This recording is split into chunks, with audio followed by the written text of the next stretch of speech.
kangkong. Binukod ko. Ito yung dahon.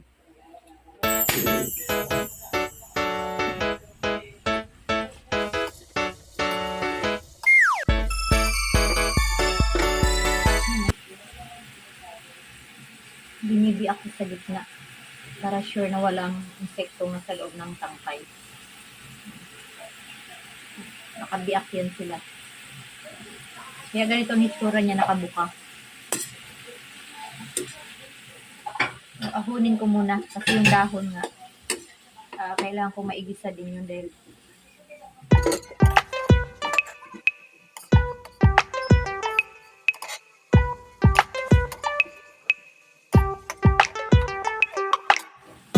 simple cooking lang tayo. Pwede na nga sana to kasi lang di wala pang timpla yan.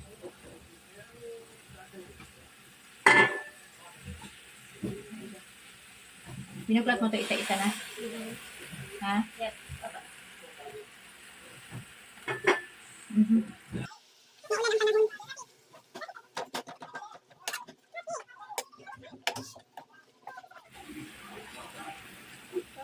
Okay mo pa. Nabumango.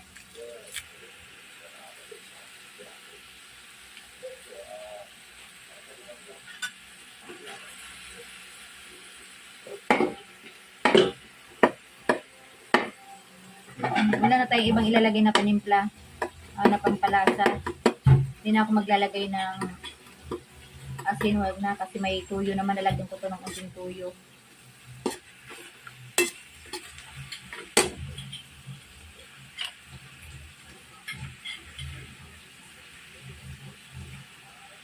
Kasi kung walang tuyo, hindi to magiging adobo. Ginisang kangkong lang to.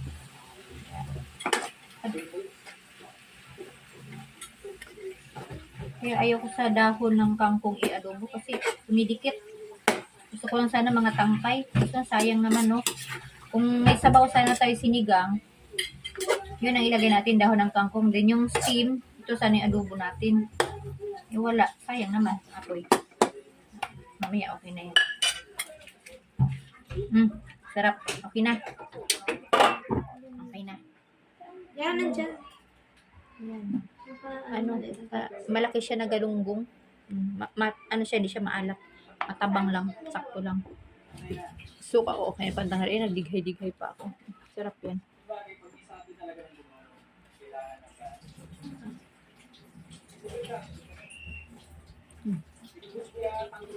Ba?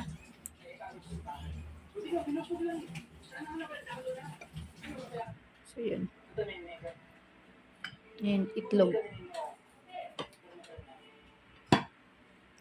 Yan ang ulam natin ngayon.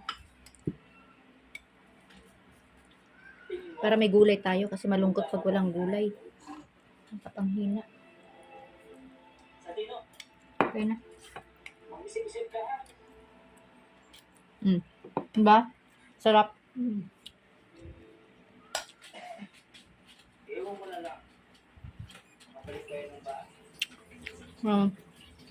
Bye for now. Ito yung ulam natin.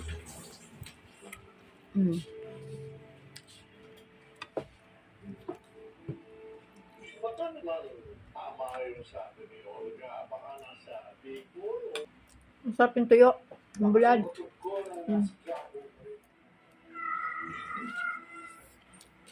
Ang arte, di ba? Yung itlog niya naka-slice pa. Masyado din.